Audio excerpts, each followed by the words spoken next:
एक तरफ हम बात करते हैं बेटियों को पढ़ाओ, बेटियों को आगे बढ़ाओ, विमेन एम्पावरमेंट, लड़कियों को नौकरी में होना चाहिए, लड़कियों को डॉक्टर बनना है, इंजीनियर बनना है, बिजनेस टाइकून बनना है, और एक तरफ एक बच्ची इतने स्ट्रगल के बाद 7-8 साल का पूरा स्ट्रगल हो जाता है, 11 क्लास से जोड़ो तो 10 साल का पूरा स्ट्रगल, इसके बाद वो एक जॉब पे जाती है जहाँ 36 घंटे की नौकरी है, जहाँ खाना खाने के लिए घर नहीं जा सकते, जहाँ आपको सोना है तो वहीं आसपास कहीं बिस्तर है, कहीं एक चेयर लगी है, उस पर बैठ के ऐसे सो रहा है बेचारा। उस हालत में उस बच्चे के साथ ऐसा कुछ होता है। देखिए इतना बड़ा देश है, ऐसी घटनाएं होती हैं, पूरी तरह से कभी नहीं रुकेगी। प्रैक्टिकल बात यह है क्योंकि इंसान जो है उसके अंदर एक शैतानी दिमाग है, कुछ इंसान दरिंदा होता है, मानता हूं मैं, ये प्रैक्टिकल वर्ड है, इसको रुकने में शायद बहुत सदियां लग जाएं, शायद कभी भी पूरी तरह से खत्म ना हो, पर इसको कम करने का तरीका है कि जब भी ऐसी घटना हो उस पर तुरंत एक कठोर एक्शन तो लें, हम एक क्लियर मैसेज तो दें कि इस देश में ऐसे रेपिस्ट की कोई जगह है ही नहीं, एक ही सजा है, फांसी, इंस्टेंट, समय नहीं। कहां है भाई, पकड़ा मुजरिमों को, पकड़ा और लगा दिया फांसी में। बापों से जल्दी पता कहां चलता है भाई साहब, जब कोई ऐसा मुद्दा आता है ना, सरकार के खुद के काम होते हैं, मिनिस्टर्स के काम होते हैं, तुरंत फैसले आते हैं, तब तुरंत बिल पास हो जाता है, संसद में तुरंत एक्शन हो जाता है। बाप कहोगे सर एक लड़की के साथ ऐसा हुआ है, ठीक है, बाकी तो सब लोग सेफ हैं। बेटा यही तो एग्जाम्पल सेट करता है। आज इस तरह के माइंडसेट वाले जितने क्रिमिनल होंगे, गंदी दिमाग वाले जो नाली के कीड़े जैसे लोग होते हैं, मतलब पढ़ने में लैंग्वेज में यही इनकी भाषा है और गंदी गालियां हो तो आज उनको तो लगा यार कुछ होता भी नहीं है, सब सेटल हो जाता है। जो उनकी फोटोज आई हैं, जो मीडिया में रिपोर्ट आए हैं, आंख में उनका चश्मा धंसा हुआ है, सर को दीवार से घिसा गया है, पैर ऐसे 90 डिग्री पे पैर खुले हुए हैं इंसान के, क्या जानवर वाला सलूक हुआ है। और इसके बाद ये सब होने के बाद सुबह सुबह उनके माता पिता को हॉस्पिटल से कॉल जाता है कि आपकी बेटी की तबियत बहुत खराब, आप हॉस्पिटल आ जाइए। क्योंकि अभी हॉस्पिटल का जो प्रशासन है उसको भी नहीं समझ में आ रहा है कि बात हम कैसे बताएं, कितनी बदनामी हो जाएगी, न जाने कौन लोग इसमें इन्वॉल्व होंगे, उनका नाम आ जाएगा, पता नहीं अंदर क्या है, कितना घोटाला है, कितनी गड़बड़ी है इसके अंदर, किसी को नहीं पता। माता पिता सुबह 7 बजे उठ रहे हैं, रात को 11 बजे बेटिया ने फोन करके कहा कि पापा सो जाओ, मैं हॉस्पिटल में हूं, जान बचा रही हूं, लोगों की नेकी का काम कर रही हूं। सुबह 7 बजे पिताजी माताजी उठते हैं, आपकी बेटी की तबियत बहुत खराब है, जल्दी हॉस्पिटल आ जाइए। इसके बाद जब दूसरी बार कॉल करते हैं तो उनको पता है क्या बोला गया, कि आपकी बेटी ने आत्महत्या कर ली, सुसाइड कर ली है। ये दिखा रहे हैं कि लड़कियां कहीं ना कहीं मानसिक संतुलन सही नहीं, डिप्रेशन में थी। आज तो पोस्टमार्टम रिपोर्ट आ गई है, पूरा साफ है कि इसके अंदर रेप हो रखा है बच्ची का। पर पहले क्या एकदम मामले को दबा दो, क्या कुछ नहीं, सुसाइड हुआ है, डिप्रेशन में थी, हाँ ठीक है, वर्क में ज्यादा डिप्रेशन थी, सुसाइड कर। माता पिता जब हॉस्पिटल पहुंचते हैं तो उन्हें हॉस्पिटल के अंदर जाने ही नहीं दिया जाता। घंटा, 2 घंटा, 3 घंटा, 4 घंटा वो हॉस्पिटल के बाहर खड़े हैं, अपनी बेटी को नहीं देख पा रहे, अपनी मृत्यु बेटी को नहीं देख पा रहे, उसकी शक्ल नहीं देखने दे रहे। क्या हो रहा था अंदर इस समय, क्या हो रहा था, प्लानिंग चल रही थी कि कैसे संभाला जाएगा, कैसे इज्जत बचाएं हम हॉस्पिटल की, कैसे इज्जत बचाएं हम इस स्टेट की, कैसे इज्जत बचाएं हम सरकार की, कैसे इज्जत बचाएं इस पूरे सिस्टम की। बाहर बाप कह रहा है कि मेरी बेटी को देखने दो। किसी तरह से जब बाप अंदर पहुंचता है तो अपनी बेटिया को बिना कपड़ों के कहीं पूरे शरीर पे कपड़ा नहीं देखता है, पूरी बॉडी चोटिल है, चोट के निशान, आंख फूटी हुई है, सर पे चोट है, पैर इस तरह से ऐसे खुले हुए एकदम, तब जाके कहीं यहाँ एक्सेप्ट पता कि नहीं, अच्छा सोसाइटी नहीं है, आप तो पकड़ा गया। देखिए मैं प्रैक्टिकल हूँ, ये चीजें हर देश में है, होता है, दरिंदे लोग हैं, पर ऐसी घटना होने के बाद तुरंत एक्शन लेना पड़ेगा, एक एग्जाम्पल सेट करना पड़ेगा, एक उदाहरण देना पड़ेगा कि इस देश में ऐसे लोग की जगह नहीं है। ऐसे क्या इसके आसपास सोचने वालों की, लड़कियों को उनके बिना इजाजत के हाथ लगाने वालों की इस देश में जगह नहीं है। हम लोग अपने कंपनी में जब काम करते हैं, कोई भी चोरी की घटना आ गई, कोई भी करप्शन की घटना आ गई, वो चाहे 500 रुपए की हो, 5 लाख की, मैं तुरंत बोलता हूँ स्ट्रिक्ट एक्शन लो, ताकि बाकी सब इस बात से डर जाए। जब भी ऐसा कुछ हो तो तुरंत एक्शन लो। यहाँ पे आपको ये नहीं सोचना है कि एक्शन लेने से क्या होगा, इसके पॉलिटिकल कनेक्शन कौन से हैं, इसके पास पैसा रुपया कौन सा है, क्या मैं तुरंत आप एक्शन, कोई एक्शन नहीं भाई साहब, सुसाइड है, दबा दो। जब पोस्टमार्टम रिपोर्ट आ रही है वो ये कह रही है कि आप लोग तो बेटा नीट के स्टूडेंट हो, है ना, अभी अपन देखो यही सब बात कर रहे थे कि 650 नंबर कैसे लाने हैं, कैसे बीबीएस, मुझे भी शर्म आती है बोलते हुए कि बेटा आप एमबीबीएस करने जाओ, आए दिन कुछ ना कुछ ऐसा हो रहा है। एक तो वहाँ पे वर्क कल्चर ऐसा है, प्रेशर में तो है ही, डॉक्टर काम तो ज़्यादा है ही है, उसके बाद ये सब होता है, मैं कैसे बोलूँ 650 नंबर लेके आ बेटा जाओ, फिर ये होगा, इतनी मेहनत करने के बाद ये होगा तुम्हारे साथ। आप लोग तो नीट के एस्पिरेंट हो, जो सीमेन सैंपल मिला है वो पोस्टमार्टम में क्लियर दिखा रहा है कि 1 से ज़्यादा लोग थे। अमाउंट ऑफ सीमेन, जितना सीमेन मिला है, जितना स्पर्म्स मिले हैं, जितना काउंट मिला है, जितना क्वांटिटी है, वो एक व्यक्ति का नहीं। उसके बाद क्या होता है, 24 घंटे के अंदर, क्योंकि मीडिया में हाईलाइट हो गया, तो एक व्यक्ति को पकड़ा जाता है, और कितनी आसानी से पुलिस कहती है कि उसके कान का एयरपॉड, ब्लूटूथ एयरपॉड है, क्या है कि उसके कान का एक ब्लूटूथ डिवाइस वहां पे वो छूट गया था, उसको छोड़ के चला गया था। और वो व्यक्ति की भी आप डिटेल देखो, 4 बजे सुबह हॉस्पिटल पहुंचा है, 4 बजे के आसपास, 6 साढ़े 6 पे जाके अपने घर में सो गया और अपना ब्लूटूथ एयरपॉड वहां पे रख के चला गया कि मैं पकड़ लेना। और पुलिस ने पकड़ा भी कैसे कि ब्लूटूथ एयरपॉड उठाया और हॉस्पिटल के स्टाफ ने सबके ब्लूटूथ ऑन कराया, देखते हैं किसके फोन से मैच करेगा। व्यक्ति तभी पकड़ा जाता है, अपना गुनाह भी कबूल कर लेता है, कहता है हाँ मैं ही था। पोस्टमार्टम रिपोर्ट अभी साफ दिखा रही है कि 1 से ज़्यादा व्यक्ति से, और ये कह रहा है मैं ही था, यानी यहाँ भी झूठ है। क्यों ये झूठ बोल रहा है, किसने इसको प्रलोभन दिया, पैसे का दिया, धमकी दिया, क्या दिया? ये तो कह रहा है मैं ही था, अकेले था, मैंने किया, मुझे सजा भी दे दो। अब ये मुद्दा सीबीआई पे चला गया, पर सीबीआई पे जाते आते इतने सबूत मिटा दिए गए हैं। जब 3 घंटे तक पिताजी अंदर नहीं आ रहे, पहले बोले आपकी बेटी की तबियत खराब है, फिर बोले आपकी बेटी ने सुसाइड किया। जिस कॉलेज में ये हुआ है उस कॉलेज की प्रिंसिपल का बयान नहीं आया। हाईकोर्ट ने यही बोला कि भाई जिस कॉलेज में रखा है उस कॉलेज का जो हेड है, जो कॉलेज का डायरेक्टर है, जो उसका प्रिंसिपल है, उसका बयान नहीं है। उस कॉलेज के प्रिंसिपल ने तुरंत रिजाइन कर दिया कि हम रिजाइन करते हैं, साफ इसको हटाओ यहाँ से। हर मुद्दे में यही होता है, टॉप पे जो होता है उसको रिजाइन कर दो। उसके बाद कहीं आसपास उसने वापस ज्वाइन कर लिया है। जो एक कल्प्रिट अपराधी है उसके मोबाइल फोन से डिटेल निकल आएगी, लोकेशन निकल आएगी, नहीं आ रहा है। अब सीबीआई के पास मुद्दा गया है, खींचेगा मुद्दा, चलता रहेगा। नहीं, बहुत अच्छा काम कर रहे हैं आप लोग, आवाज उठा रहे हैं, आपने बोला बैच के अंदर, मुझे बिल्कुल दुख नहीं है, कोई डिस्ट्रैक्शन नहीं, कोई टाइम वेस्ट है। किस लिए कर रहे हैं सब पढ़ाई, ये टाइम वेस्ट है, उनकी तैयारी करके जाके ये सब बच्चों के साथ। कोई कॉर्नर केस नहीं, कोई अकेला केस नहीं है जो हमारे देश में, इस देश में हर रोज बहुत से केस होते हैं और ये सारे केस रुक सकते हैं। मैं बता रहा हूँ रुक सकते हैं। इंटेंट चाहिए, कड़ी सजा चाहिए, इंस्टेंट एक्शन चाहिए। क्या डर फैलता है लोगों के अंदर कि भाई इस देश माफी नहीं मिलेगी, सोचना भी मत छूनेगी, डर लगता है लोगों को सजा से, पर नहीं, तो चल रहा है इसके पीछे, सबके पीछे पॉलिटिक्स चल रही है, इसकी गलती, उसकी गलती, सरकार गलती, उससे हर स्टेट में होता है। आज इनकी सरकार है, उनकी सरकार है, सब जगह होता है। अभी हॉस्पिटल के अंदर से भी ज्यादा लोग बात नहीं कर रहे हैं, इसको डर है अपनी नौकरी का। भाई एक आम इंसान क्या करता है, अपना रोटी पानी, जिंदगी, बच्चा, बीवी, उसको बच्चे को भी स्कूल भेजना है। हमें उम्मीद होती है हर इंसान आवाज उठाए। हॉस्पिटल के लोग बयान देने में इसीलिए डर रहे हैं, भाई काम इंसान यही जिंदगी चाहता है, सुबह उठता है, अपना ऑफिस जाता है, अपनी बीवी को भाई बोलता है, अपने बच्चों को बोलता है कि बेटा अच्छे से स्कूल जाना, बेटा अच्छे से जाके हॉस्पिटल काम करना और लौट के आता है, देखता है। बहुत ही दर्दनाक है इसका सोल्यूशन, यही है एक्शन। अब देखो इंसाफ तो क्या मिलेगा, वो बच्ची की जो हालत है तो खत्म हो गया ना, उस माँ बाप को इंसाफ नहीं मिलेगा। अब जो मिनिमम हो सकता है वो यही हो सकता है कि तुरंत कड़ी सजा हो, पकड़े जाएं लोग, अगर ये गैंग है तो बाकी लोग पकड़े जाएं। कोई भी मेन स्ट्रीम मीडिया इसको काफी समय तक हाईलाइट नहीं किया, काफी समय बाद मेन स्ट्रीम मीडिया की चीजें आई हैं। डॉक्टर्स प्रोटेस्ट कर रहे हैं, इससे भी एक अलग नुकसान है। अब पेशेंट बेचारा हॉस्पिटल में लेटा हुआ है, डॉक्टर्स प्रोटेस्ट पे तो क्या करें, डॉक्टर्स बिना प्रोटेस्ट का काम करते हैं, दूसरे लड़की के साथ, तीसरे लड़की, चौथी लड़की के साथ, इसे लड़कियां काम करना छोड़ दें हॉस्पिटल के अंदर। हो गया बंटा था, पहुंच गया वापस 7 साल 100 साल पहले, हम फिर से सती प्रथा शुरू कर देते हैं, दबा दो लड़कियों को, यही है ना। It's very very very depressing. आप सोच के देखो, आपके घर में आपकी बहन होगी, आपकी कोई दोस्त होगी, आपकी बीवी होगी, आपकी बच्ची हो सकती है, आप तो घर छोटे हो, आपकी बहनें हो सकती है, दोस्त हो सकते हैं। सोच के देखो, आप रात को सो गए, सुबह उठते सब खत्म जीवन से। रात को 11 बजे उस बहन ने आपको कॉल किया, बोला कि सब सही है भाई, मैं एकदम ठीक हूँ, मैं काम कर रही हूँ, और आप सो गए 12 बजे। सुबह 7 बजे उठते आप सो गए। एंड इट्स नॉट लाइक कि एक नेचुरल डेथ है, एक मर्डर है, एक रेप है, घिनौनी तरह से। कैसा आपको फील आएगा, वो जो चला होगा पूरा 1.5-2 घंटे पूरा एपिसोड, उसमें क्या वो सफर कर रही होगी, वो पेन वहां से बाहर नहीं पाया। किसी के साथ भी हो सकता है, हमें से किसी के साथ किसी भी दिन हो सकता है। It's very depressing.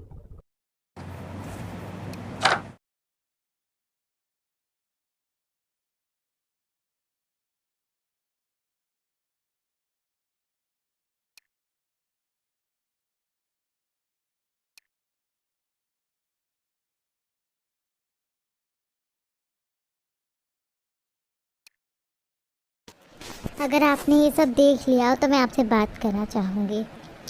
वो दीदी ऑन ड्यूटी थी और 3 बजे पूरी मेहनत करने के बाद, खाना खाने के बाद उन्होंने जस्ट नैप लेने की कोशिश की थी, और कोई उनके फ्रेंड्स वगैरह कोई आसपास नहीं था। और फिर उनके साथ जब ये सब हो गया और कहा गया कि उनके वजाइना से एक व्यक्ति का सीमेन नहीं निकला है, उनकी पूरी बॉडी डिस्ट्रॉय कर दी गई है, सारे एविडेंस डिस्ट्रॉय कर दिए गए हैं, और मुजरिम को कैसे ढूंढा जा रहा है, एक ईयर पीस की वजह से। We doctors are not, future doctors are not safe in this country. और CBI अभी तक वो लोग किसी भी नतीजे पे नहीं पहुँचे हैं। अगर चीज़ें ऐसी चलती रहेंगी तो क्यों बनेंगे हम लोग डॉक्टर्स? हम लोग पूरी अपनी ज़िंदगी क्यों बर्बाद करें ऐसे प्रोफेशन के लिए जहाँ हमारे साथ आगे यही सब होना है? क्यों हम लोग अपनी पूरी ज़िंदगी दांव में डालें? This has to stop. मुजरिम जो है, आई डोंट थिंक कि वो एक है, गैंग रेप हुआ है उनके साथ, और हमें इंसाफ चाहिए। हम लोग अब ऐसे नहीं बैठ सकते हैं, हम लोग को हर जगह ये स्टोरी पोस्ट करनी पड़ेगी। हम लोगों को खुद के लिए और बाकी डॉक्टर्स के लिए लड़ना पड़ेगा। बहुत हो गया यार, अब प्लीज़। इस केस को सब लोग दबा रहे हैं, आप लोग प्लीज़ आवाज़ उठाइए जिस भी तरीके से पॉसिबल हो। बहुत हो गया यार, इंडिया अब सेफ़ नहीं है लेडीज़ के लिए। दिन रात यही खबर सुनने को मिलती कि इस लड़की के साथ हो गया, उस लड़की के साथ हो गया। We are not toys, we are human beings just like any other. हमें यार उतना रिस्पेक्ट चाहिए, हमें अपनी सेफ्टी चाहिए। हम लोगों को कहा जाता है कि कुछ बन जाओ, कुछ कर लो। ऐसे देश में जहाँ वेस्ट बंगाल में कुछ हो और मुस्लिम जहाँ हो, उन जगहों पे ऐसी चीज़ों को छुपाया जाता है। और उत्तर प्रदेश जहाँ पे मैं रहती हूँ, वहाँ पे इन चीज़ों को और ओवर ग्लोरीफाई करके दिखाया जाता है, ओवर एग्जैजरेट करके दिखाया जाता है।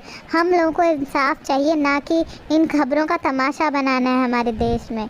It's India, for God's sake, what happening? लोग कह रहे हैं he was drunk and he watched lot of porn videos and all that.